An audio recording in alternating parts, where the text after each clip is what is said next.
What's up everybody, welcome back to the channel, welcome back to our Winterberry project. Today's just a quick short update from the inside of the house. We've got a whole bunch more of the hardwood laid, but the main reason I wanted to bring you guys in for this super short update is we actually unboxed a couple cabinets for the kitchen and a couple cabinets for the laundry room, so we can let you guys get your first peek as to what those are going to look like.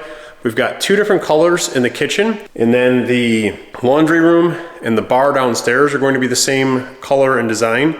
And then all the spare bathrooms are another color, which we have not unboxed yet. So those you'll have to wait and see on another episode. So when you guys were out for the last video, you saw that we had this little bit done in this back nook over here, off to the side, kind of through there. So now they've come in and got a good chunk of the great room done. And it's a little gloomy outside today, so the lighting in here is terrible. But the color, I actually like this a lot more now that we've got a good chunk of it done. And you remember we've taken from tons of boxes and mixed them all up. So those are just the same size as one another, but they've all been shuffled. It just makes it quicker for the guys to kind of run through them. So let's take a quick walk to the kitchen and see what the first set of cabinets looks like. And these are going to look a little different than most cabinets you're used to seeing in traditional homes in the US. These are the cabinets that we had built in Italy, and they shipped over here from Astor. And you'll see it almost looks like you could see right under them. That's because we have not finished leveling them and putting the front board on them. So there's a whole decorative front board that goes in them.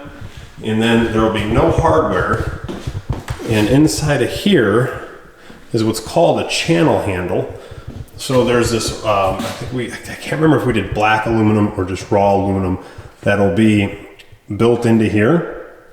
And you just put your hand in, and that's what's going to let you open the drawers, soft close. And these are not mounted, so that's why they're all wibble wobbly.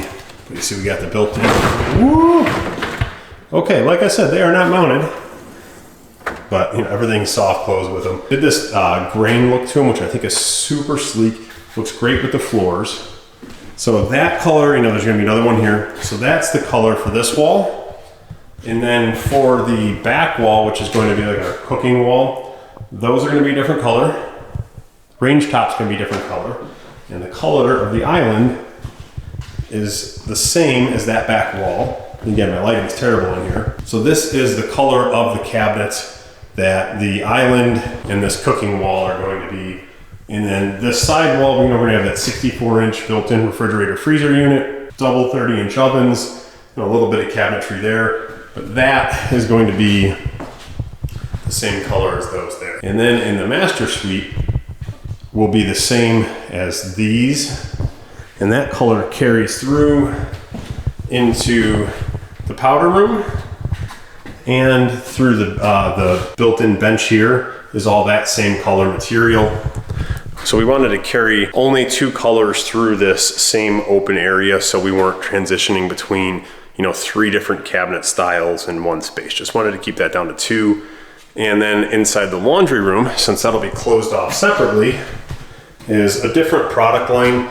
These were domestic built cabinets, but we did this same thing. We wanted to do a grain texture, or a textured grain look, which they're dusty. So, and you guys will see, I ended up deciding to keep the floor the way that the guys originally laid it.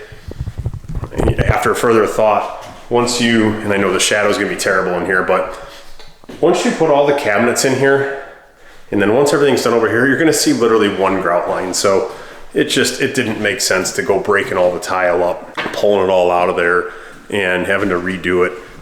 Number one, not from a monetary point of, buying new tile and stuff, but just I didn't want to burn a day of the guy's time after I thought about it further. So yeah, that's what we've got up here.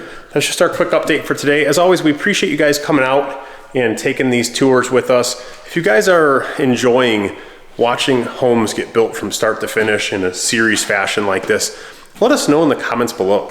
And then smash that thumbs up button for us, helps us a ton.